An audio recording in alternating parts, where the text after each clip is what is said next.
Bayan sa isang lipunang mabilis magbago. Ang hindi dapat naiiwan ay ang mga taong nag-alay ng kanilang buhay, lakas at panahon para sa atin. Yan po yung ating mga senior citizens. Sila ang haligi ng ating mga pamilya, tagapagsalaysay ng ating kasaysayan at patunay ng tibay ng Pilipino. Kaya napakahalaga na matiyak na may boses sila sa paggawa ng mga programang direkta makaka-apekto sa kanilang pang-araw-araw na buhay. Ngayong araw makakasama natin si Congresswoman Milagros Magsaysay mula sa United Senior Citizens Party List. Kong, magandang umaga po. Good morning po. Hello, magandang umaga. Well, narinig po namin na kababalik mo lang from US. May good news po ba or updates na maaari mong ibigay para sa amin, Kong? Tungkol doon sa trip ko sa Brazil. Yes, ma'am. Yes. Ito kasi conference ng climate change. So, kumbitahan naman ako at naging part naman ng Philippine delegation. Kaya, kasi nandun ako actually para ipaglaban ang karapatan ng mga nakatatanda. Para ma-recognize naman tayo sa UN Convention. Kasi ang women, PWD, indigenous, children, migrants, ay recognize na sila. Bakit naman hindi ang senior citizen? So, nandun tayo para ipaglaban natin at nung ako naman po ay nagsalita, sabi ko, ang the most vulnerable sector, lalo na sa mga times of calamidad, kasi climate change yung conference na yan, ay mga nakatatanda. Yun. Pero gumawa ako ng resolution na i-recognize ng UN Convention ang rights ng mga senior citizens. Alright. And hopefully po, nagdadasal kami mga nakatatanda na maano ng United Nations ito para ma-recognize na rin ang mga senior citizens so they could live secured and with dignity. Alright. Kong, bilang bagong appointed chair po ng Senior Citizens House Committee, nabanggit nyo nga po na may mga na-file na resolution o bills na na-file sa Congress. Ano pong updates na pwede nyo i-share, ma'am? Ang kauna-unahan kong nung unang meeting namin ng Committee on Senior Citizen, which I am the chairperson, ay yung Universal Social Pension. Kasi alam ko naman ito talagang pinaka-aantay ng mga nakatatanda, which naaprubahan na ito sa Congress nung May 2024. Kaya lang hindi lang inaprubahan sa Senado, so nirefile ko uli at inapprove namin uli sa Kongreso. Sa Kongreso. Ngayon, doon sa committee.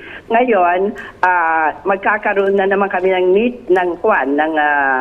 ng committee hearing itong December 3, which naisip-isip ko na gawin naming 1,000 kaysa yung 500 na na-approve noong May 2024. Kasi may version na rin ang Senate, apat yata yung nag-file doon na 1,500. Kung ako lang, maski 2,000 kasi alam naman ho ninyo, mahal-mahal na ng mga presyo ngayon, di ba? So, ano lang ba na yung 500 do 1,000, anong mabibili pa noon, di ba? Kaya lang, siyempre, nag-a-adjust tayo dito sa budget naman. So, hopefully, itong 1,000 ay mapapasa na rin sa Kongreso. Well, kailangan ng mga senior citizens yung financial help mula sa ating Tapos pamahalaan. Na-approve din yung opportunity for employment. Kasi marami din namang mga nakatatanda na pwede pa, capable pa na magtrabaho. So, yan po, na-approve na rin po yun at nagbigay kami ng incentive, tax incentive sa mga private establishments na tatanggap sa mga nakatatanda. Kaya lang, magaan din naman ang kanilang trabaho. Yun, tapos na-approve na rin yung enhancement ng mga discounts. Oo, gaya nung 200, kagaya ng electric, naging 200 kilowatt hour. At ito ay hindi lang yung kumukonsumo ng 100, which is noon approved. No? Ngayon, lahat na lahat na nakatatanda ay entitled na sa discount of 200 kilowatt hour. Tapos, noon, 30 cubic meter of water, pero ngayon, naging 50 na. Oo, Yan. parang inano namin, oo. Okay. Ngayon, isasama nga namin yung mga supplements, yung mga vitamins, kasi hindi kasama sa discount yun eh. Yun ang mga kailangan naman nakatatanda. So, yun, nakasama din yon. At yung, mawawala na yung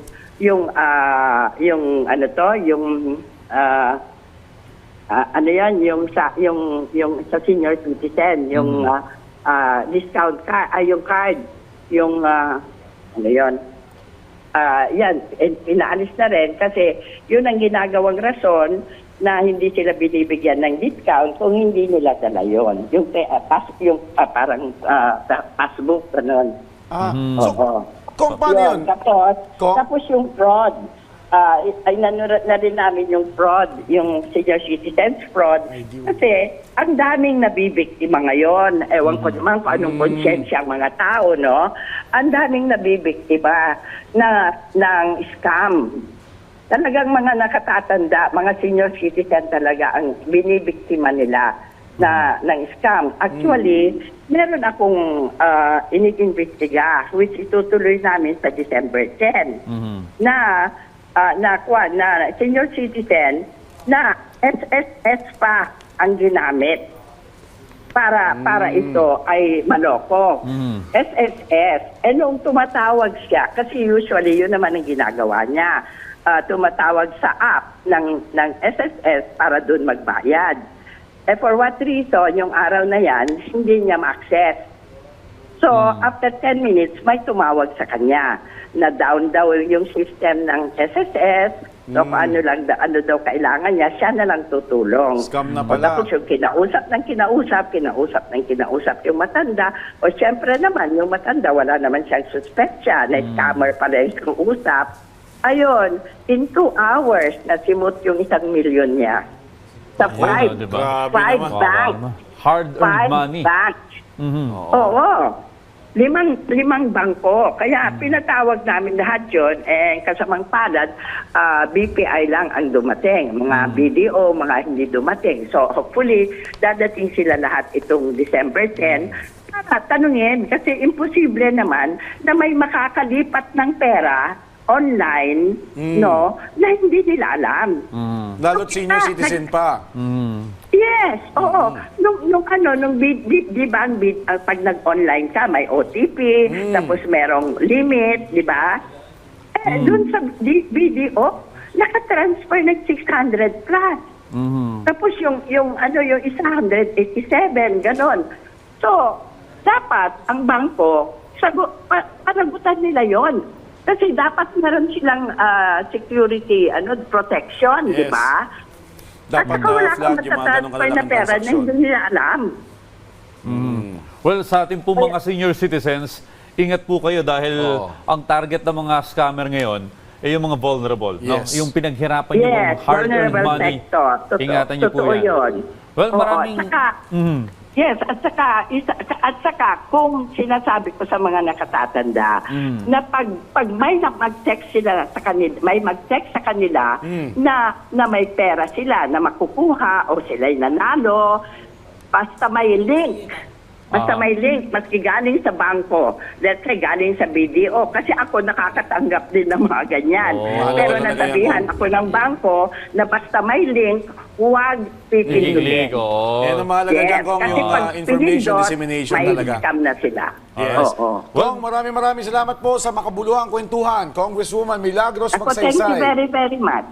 mula sa United Senior Citizens Party List. Maraming salamat, ma'am. Maraming salamat po.